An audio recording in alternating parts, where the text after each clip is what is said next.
그동안 살아오시면서 한 번쯤은 소중한 물건을 잃어버려서 마음 아파한 적들이 있으셨을 것입니다. 늘 이렇게 가까이서 두고 아끼고 그렇게 사용하던 물건이었는데 그것을 잃어버렸을 때의 아픔, 이루 말할 수 없죠. 한 통계에 의하면 이 서울시 사람들 중에 특별히 지하철이나 이렇게 버스를 타면서 하루에 물건을 분실하는 사람들이 한 450명 정도 이렇게 된다고 합니다. 잃어버린 물건을 보니까 가장 많이 잃어버리는 물건은 휴대폰이라고 합니다. 그리고 지갑이나 가방을 잃어버리기도 한다라는 그런 통계를 본 적이 있습니다. 집안에서도 일을 하다 보면 종종 잃어버리는 물건들이 있죠. 저희 집 같은 경우는 가끔 TV 리모컨을 이렇게 잃어버립니다. 여럿이서 사용하다 보니까 어디에 둔지를 모르게 되죠. 그럴 때마다 요즘은 이렇게 과학이 발달하면서 기술이 좋아졌습니다. 그래서 이 리모컨을 인공지능 스피커를 통해서 리모컨을 찾는 그런 기능이 있습니다. 진이야, 리모컨 찾아줘.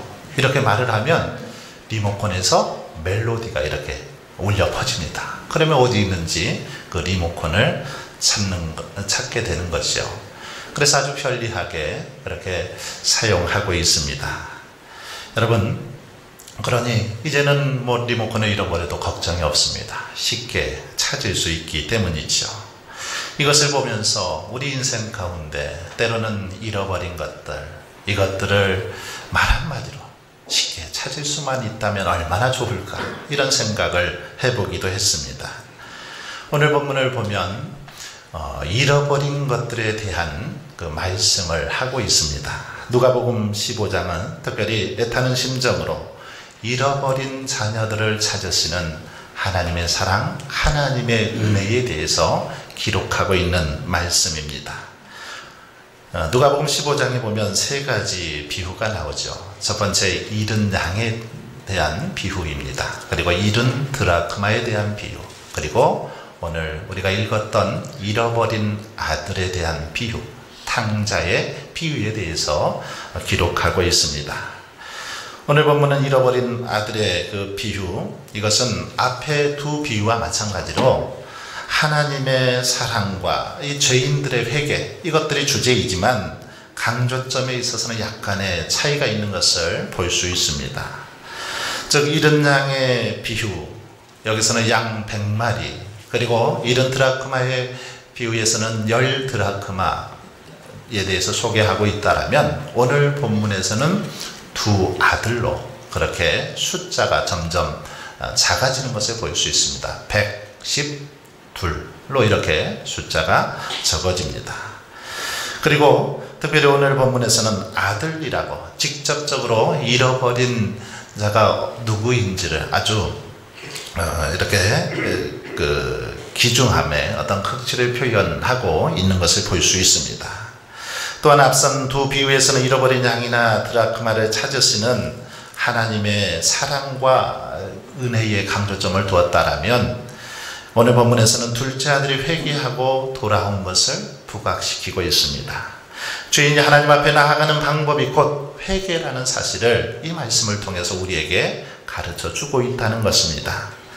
잃은 아들의 비유는 그 구성에 있어서 크게 세 부분으로 나눠볼 수 있습니다. 제일 먼저 둘째 아들의 방탕과 궁핍을 묘사하는 부분이죠. 어느 날 둘째 아들이 아버지에게 재산을 달라고 해서 그걸 가지고 가서 다 허랑방탕하게 사용해버린 그 부분에 대해서 기록을 하고 있습니다.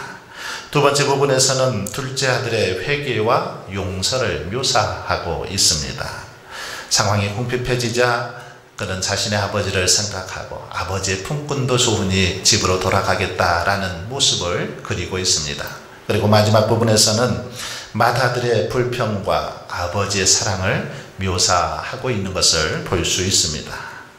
여러분, 이 시간은 잃어버린 아들의 비유를 살펴보면서 몇 가지 교훈을 받고자 합니다. 잃어버린 아들의 이 비유를 통해서 하나님께서 오늘 우리에게 하시고자 하는 말씀이 무엇인지를 살펴보면서 함께 은혜를 나누고자 합니다. 먼저 우리는 오늘 본문 말씀을 통해서 하나님 앞에서 내 것을 주장하는 삶, 하나님 앞에서 이것이 내 것이다 라고 그렇게 주장하는 자들은 결국 불행이 닥쳐온다라는 사실을 깨닫게 됩니다.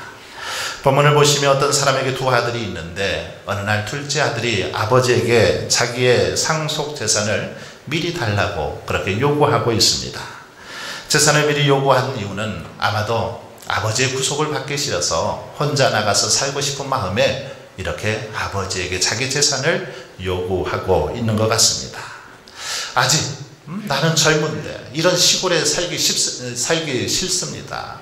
도시에 가서 한번 재미있게 살아보고 싶습니다. 그러니 저를 좀 도시로 나가서 생활할 수 있도록 미리 아버지의 재산을 내게 주라. 이렇게 아마 아버지에게 매일같이 둘째 아들이 졸라댄 것 같습니다. 그래서 아버지는 어쩔 수 없이 아들에게 자신의 재산을 준 것 같습니다. 여러분, 유대인들은 재산을 상속할 때 장자에게는 전 재산의 3분의 1을 그렇게 줍니다. 그리고 차자에게는 나머지 3분의 1을 나눠주죠. 그러나 아버지가 살아계실 때 상속이 이루어지면 그 양이 더욱 적어집니다. 이런 경우는 차자, 둘째 같은 경우는 전 재산의 9분의 1 정도밖에 받지 못한다고 합니다. 어찌되었든 둘째 아들의 요구는 당돌하기도 하고 또 잘못된 그런 모습임을 볼 수 있습니다. 왜냐하면 이 재산의 상속, 유산을 물려달라고 하는 것은 일반적으로 부친이 돌아가셨을 때 요구하는 것입니다. 임종이 임박했을 때 행해지는 것이 일반적인 관습인데 지금 둘째 아들은 아직 아버지가 건강하게 살아계심에도 불구하고 요구하고 있다는 것입니다. 어떻게 보면 재산을 이렇게 아버지에게 요구하는 거, 한마디로 아버지 빨리 돌아가세요, 이런 말과 다를 바가 없는 거죠. 그런데도 둘째 아들이 하도 끈질기게 요구하니까 아버지는 재산을 나누어 줍니다. 그 재산을 가지고 이제 나간 거죠. 여러분, 하지만 엄밀하게 따지면 그 당시로서는 이 둘째 아들의 그 재산이 자신의 재산이라고 말할 수 없습니다. 그 재산은 엄연히 아버지의 것이죠. 아버지의 것입니다. 그러나 이 같은 사실을 무시하고 아버지께 자기 재산을 미리 달라고 요구하니까 그만 그것이 불행을 초래하게 되더라는 것입니다. 여러분, 오늘 우리의 생명, 우리의 재능, 온 우주 만물 누구의 것일까요? 모두 다 하나님의 것입니다. 그런데 이 사실을 무시하고 그것이 내 것이냐, 그것이 내 마음대로 해도 괜찮으냐, 그렇게 살아가기 때문에 문제가 생기더라는 것입니다. 그것이 내 것처럼 생각하고 내 손에 움켜쥐려고 하다 보니까 오히려 많은 어려움과 불행을 겪게 되더라는 것입니다. 어느 욕심 많은 상인이 장터가 떠나가도록 고래고래 소리를 쳤습니다. 아이고, 내 주머니, 내 주머니, 누가 내 주머니를 훔쳐갔어. 제발 좀 내 돈주머니를 좀 찾아주시오. 만약에 이 돈주머니를 찾아주면 주머니에 든 돈 절반을 그 사람에게 주겠어. 큰 소리로 막 장터가 떠나가도록 그렇게 소리를 쳤습니다. 그러자 얼마 지나지 않아서 순박하게 이렇게 생긴 한 청년이 돈주머니를 가지고 왔습니다. 그리고는 그 상인에게 내밀더니 이것이 당신 것이 맞습니까? 맞네. 반색을 하면서 청년이 준 돈주머니를 받아들였습니다. 주머니를 이렇게 보았더니 잃어버린 돈 1000냥도 그대로 속에 들어 있었습니다. 그런데 그 순간에 이 상인은 욕심이 생겼습니다. 이 500냥을 주기에는 너무너무 아까웠던 거죠. 그래서 장께를 부렸습니다. 어허, 이 돈주머니에 원래 3,000냥이 들어있었는데 지금 보니까 1,000냥밖에 들어있지 않네. 이거 당신이 가져갔지. 내가 당신에게 1,500냥을 줄 테니 먼저 여기에 500냥을 더 넣으시오.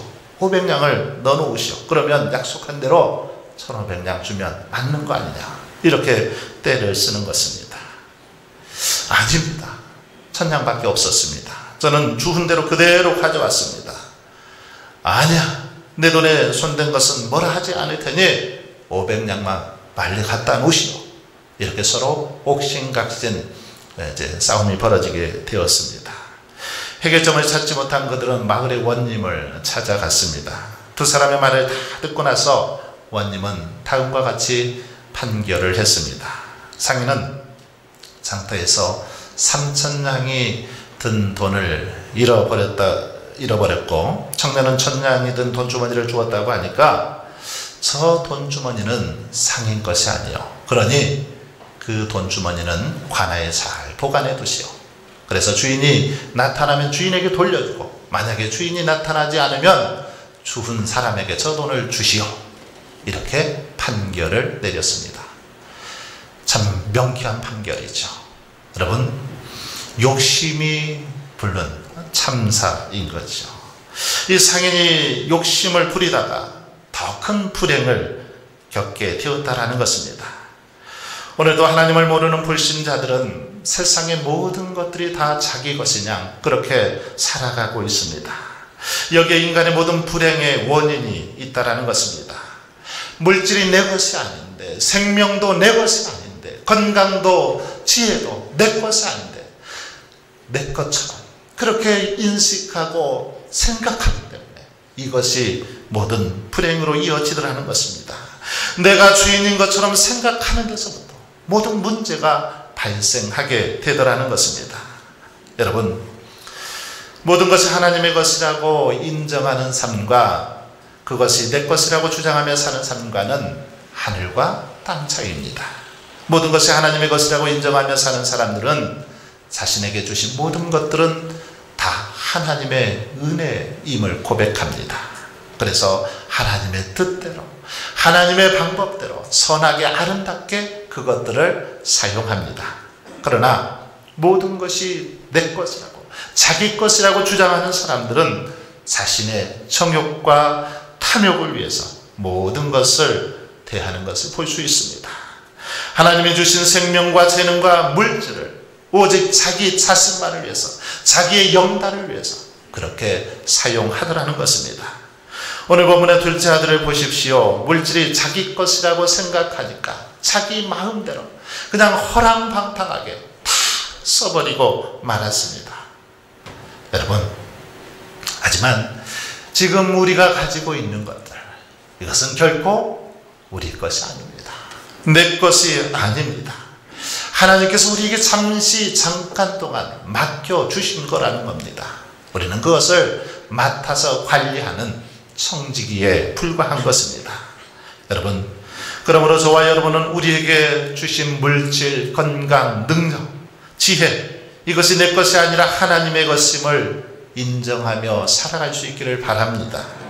그래서 선한 청지기처럼 그것들을 하나님의 선하시고 기뻐하시고 온전하신 뜻을 위해서 사용할 수 있길 바랍니다. 그럴 때 바로 우리 인생의 참된 행복, 참된 기쁨을 허락하여 주실 줄 믿습니다.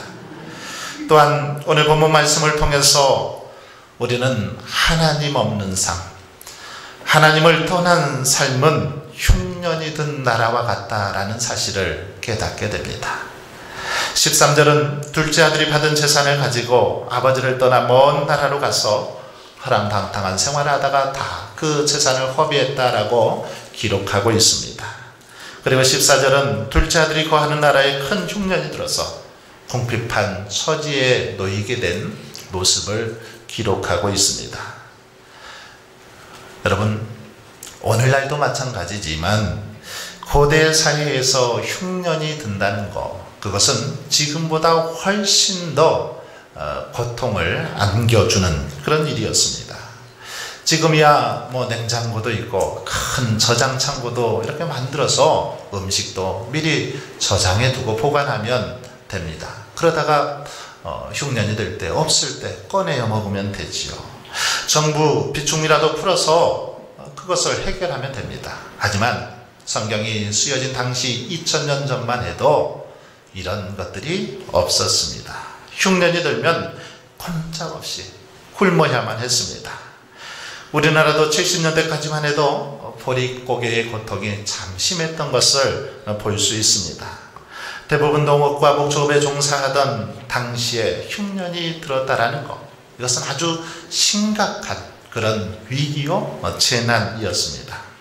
그래서 고대인들은 전쟁, 전염병, 그리고 흉년을 하늘이 내린 큰 재앙으로 그렇게 인식하며 살았던 것을 볼 수 있습니다. 특히나 이 흉년은 가난한 자들에게는 훨씬 더 고통스러운 그런 시간들이었습니다. 재산을 다 탕진했던 둘째 아들 역시 흉년이 들었기 때문에 매우 큰 고통을 겪어야 했을 것입니다. 여러분, 이렇게 아버지를 떠나 흉년을 만난 둘째 아들처럼 하나님을 떠난 인생, 하나님을 떠난 자들의 삶은 바로 흉년이 든 것과 같다라는 것입니다. 하나님을 떠나 사는 인생은 흉년이 든 것처럼 굶주림과 기근에 시달릴 수밖에 없다라는 것입니다. 그들의 인생은 메마르고 곤고할 수밖에 없다는 것입니다. 그들의 영혼은 살아있으나 죽은 것과 같은 그런 모습이라는 것입니다. 왜 그렇습니까? 그들에게는 생명의 말씀이 들어있지 않기 때문입니다. 하나님의 진리가 그 속에 없기 때문이죠. 하나님의 말씀이 들려지고 하나님의 은혜가 충만해야 하는데 그렇지 못하니까 그들의 인생은 곤고할 수밖에 없다라는 것입니다. 아모스 선지자는 주 여호와의 말씀이니라 보라 날이 이를지라 내가 기근을 땅에 보내리니 양식이 없어 주림이 아니며 물이 없어 가람이 아니요 여호와의 말씀을 듣지 못한 기갈이라 이렇게 말씀했습니다. 그렇습니다. 우리 시대는 양식이 없어 주림이 아닙니다. 물이 없어 가라는 것이 아닙니다. 하나님을 떠나고 하나님의 말씀을 거부함으로 하나님의 말씀을 듣지 못한 기갈이요 주림이라는 것입니다. 그러므로 우리의 영혼이 다시 살고 새롭게 되기 위해서는 여러분 날마다 주의 말씀을 가까이 하고 그 말씀을 묵상하며 살아갈 수 있길 바랍니다. 그럴 때 그 말씀이 우리의 영혼을 새롭게 하고 더욱더 풍성하게 하실 줄 믿습니다. 또한 흉년이 들면 사람들의 윤리나 도덕, 양심이 실종되는 것을 볼 수 있습니다. 민심이 흉흉해지더라는 것이요. 사랑과 은은 찾아볼 수 없고 동정심과 자비도 사라집니다. 한 끼 그 먹을 것 앞에서 모든 것들이 다 사라지더라는 것입니다. 양식이 없어 굶주림에 시달리던 사마리아 사람들은 어떻습니까? 너무 배가 고프니까 먹을 것이 없으니까 결국은 자기 자녀들을 잡아먹는 그 수준에까지 이르는 것을 볼 수 있습니다. 너무나 배가 고파 죽을 지경이니까 자신들의 죽은 아들을 잡아서 먹는 정말 금수와 같은 그런 행동을 하는 것을 성경은 보여주고 있습니다. 이렇게 굶주림은 사람들의 윤리와 도덕, 양심을 버리게 합니다. 오직 자기 이익만을 위해 불의하고 부도덕한 짓을 자행하게 하는 게 바로 기근이요 굶주림이라는 것입니다. 그래서 기근이 심하면 약한 자들을 짓밟고 자기 배만 불리는 일들이 속출하는 것을 볼 수 있습니다. 여러분, 아버지를 떠난 아들, 이 아들은 지금 이런 세상 속에 고립되어 있었습니다. 우리들 또한 하나님을 떠나면 이런 세상에 고립되어 살아갈 수밖에 없다라는 것입니다. 그러므로 여러분, 우리는 어떤 일이 있어도 하나님을 떠나서 불신 세계에 살아가서는 안 됩니다. 하나님을 떠난 인생, 그 인생은 비참할 수밖에 없다라는 것입니다. 곤고할 수밖에 없다라는 사실을 분명하게 가르쳐 줍니다. 불신 세계로 돌아가면 사탄은 우리가 하나님께 받은 귀한 천국의 재산을 다 갈취합니다. 그리고 그 후에는 작은 아들처럼 우리를 외롭고 궁핍하고 위태로운 그런 처지로 몰고 갈 것입니다. 그러게 이 사실을 우리는 유념하면서 고난을 받아도 주 안에서 받고 환난과 궁핍을 당해도 오직 주와 함께 받으시는 저와 여러분 되시기를 바랍니다. 아삽은 시편 73편 27절에서 이런 말씀을 합니다. 무릇 주를 멀리하는 자는 망하리니 음녀같이 주를 떠난 자를 주께서 다 멸하셨나이다. 또한 예레미야 선지자도 무릇 사람을 믿으며 육신으로 그의 힘을 삼고 마음이 여호와에게서 떠난 그 사람은 저주를 받을 것이라 말씀했습니다.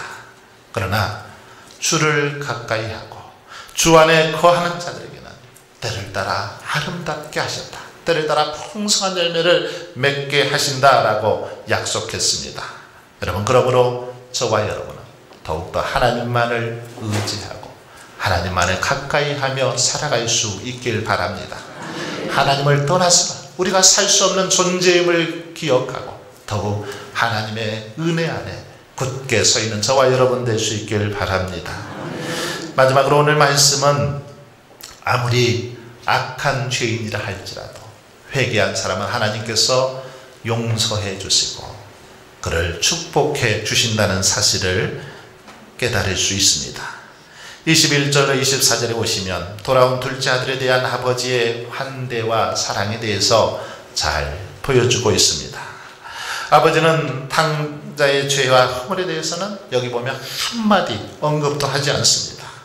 둘째 아들이 아버지, 내가 하늘과 아버지께 죄를 지었사오니 지금부터는 아버지의 아들이라 일컬음을 감당하지 못하겠나이다. 이렇게 죄를 고하고 있는데도 아버지는 죄에 대해서 전혀 책망하지 않고 있더라는 것입니다. 오히려 종들에게 잔치를 베풀도록, 잔치를 준비하도록 그렇게 명했습니다. 이렇게 아들의 행동을 책망하지 않았다라는 것, 여러분, 이것은 무엇을 의미합니까? 아버지는 이미 다 아들의 잘못을, 죄를 용서했다라는 것입니다. 온전히 다 용서했다라는 의미입니다. 여러분, 이처럼 우리 하나님도 우리가 어떤 죄를 지었다 할지라도 하나님 앞에 나아가 온전히 회개하기만 하면 우리의 모든 죄를 다 용서해 주실 줄 믿습니다.